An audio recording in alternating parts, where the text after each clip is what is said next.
Oh, he got his ankles broken there.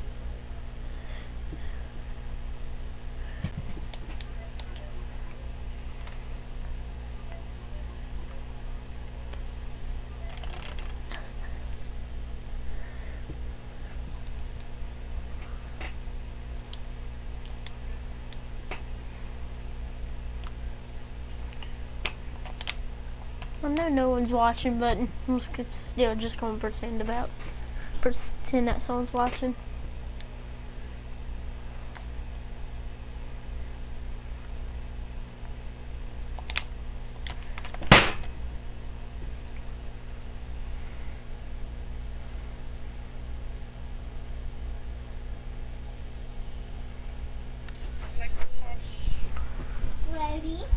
Get out.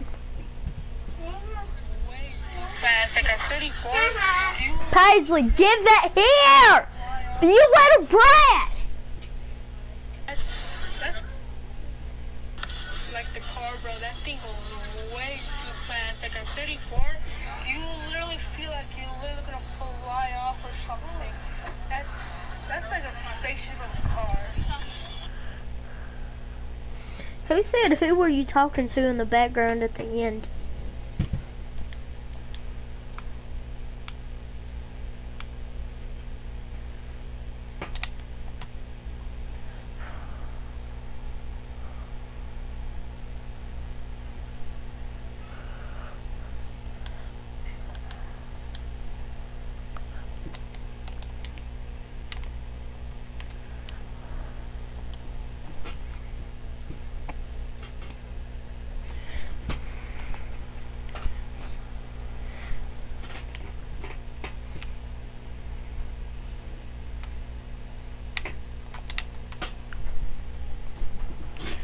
Fudge mate.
Oh, he got his ankles broken. Oh, someone just got trucked. Were thrust into Brad Pitt's position when he was chilling in traffic before all hell broke loose, and you had no knowledge to what was coming. Shout out to Nerd Explains for this. Well, going through everything that he did. Oh, go check him out on I forgot to YouTube. mention one small caveat. That's what I'm watching. You don't have Brad Pitt's exceedingly thick plot armor. Do you have the skills, the nerve, the decisiveness, the physique, and many other important characteristics a hero needs to survive? I'm streaming, Papa, please. Papa, I just want to stream.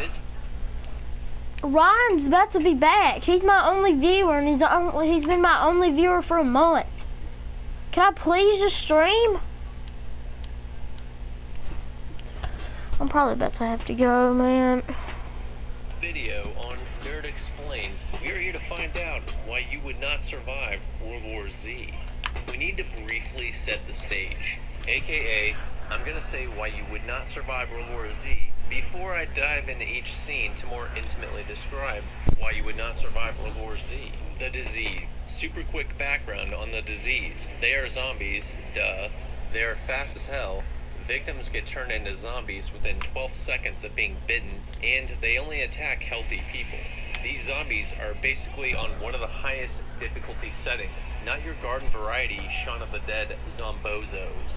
Location. Being in a large city when a zombie outbreak occurs, already drops your chances of survival to 1%. Not knowing about a zombie outbreak ahead of time, not having any time to come up with a hasty plan or get supplies, and being completely taken by surprise in a large city puts your chances at about 0.1%. I'm guessing you, the viewer, have watched zombie and apocalypse preparedness videos, but haven't done anything to actually prepare. That's bad and good news. While you are still completely unprepared, at least you have some knowledge of what you're dealing with and how to deal with it. Don't get me wrong, you're still 100% screwed, but at least you think you'll have a chance. We'll explore the vast amount of your shortcomings that will lead to your death in just a bit. And I want to be clear, this movie might be rated PG-13, but your death will certainly be NC-17. Family. Having kids and a wife increases the difficulty to veteran level. If you don't pull it 28 weeks later and abandon them, you'll probably die. With the stage set, let's jump in to the specific scenes where we find out whether or not you would definitely die. Right before we jump in though, if you find these types of videos entertaining, consider clicking the like and subscribe buttons, as it really helps me to make more. Mack Truck Massacre. A Mack truck conveniently clears a path for you. Oh, let's go! Plowing through a line of cars at full speed, ending everything in its path. It just so happens to not be your lane. Right. It's actually highly likely that the truck plows through your car instead. You haven't even seen one zombie yet, and you were already dead from a car accident. You didn't even know it was the apocalypse, and you already died. Not a great start. Getting groceries. Going to a grocery store in a zombie outbreak is probably necessary in this situation. Man, it's just such a bad idea. See, again, this is where having a family gets you killed. You had to get medication for your daughter. I get it, I wouldn't let my daughter die from a pre-existing condition either, but this would almost assuredly get you killed. Honestly, some stressed out noob popping shots off with a pistol over 7 yards away is actually going to be extremely inaccurate and probably won't hit you. But if you got a gunshot wound in a zombie outbreak, you are 100% dead in a couple hours max. A nice young gentleman pharmacy when the store is literally an hour from being swarmed by zombies. There's still the right medication left on the counter. Yeah, that's not happening. Keep in mind, this isn't The Walking Dead where you have time to think. This is an exponential disease where people turn in 12 seconds. Well, I'm trying to stream here and Ryan's about to be back. I just want to stream, man. Can I seriously not do that?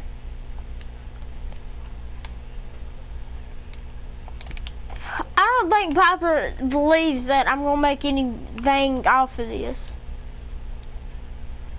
Well, I probably might not, but at least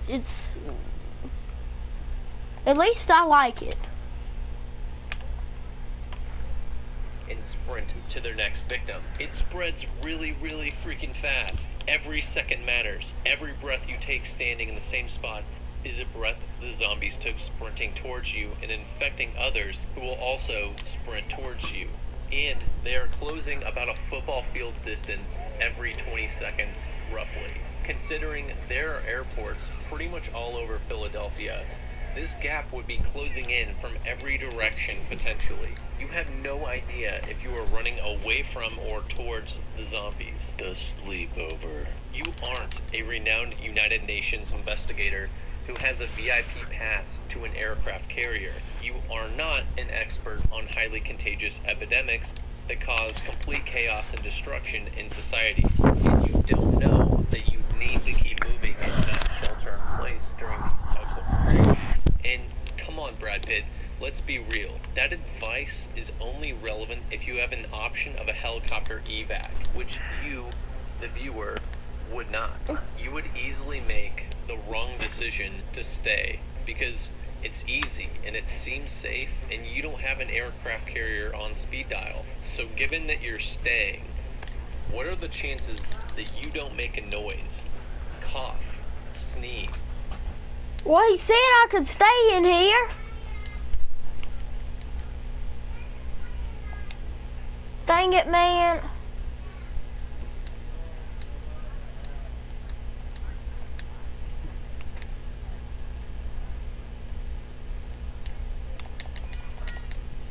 Dang, this is veteran difficult. Sir! Can I please just stream? I don't think you believe that I can even do nothing on here, but I believe that I can. I'm getting off, y'all.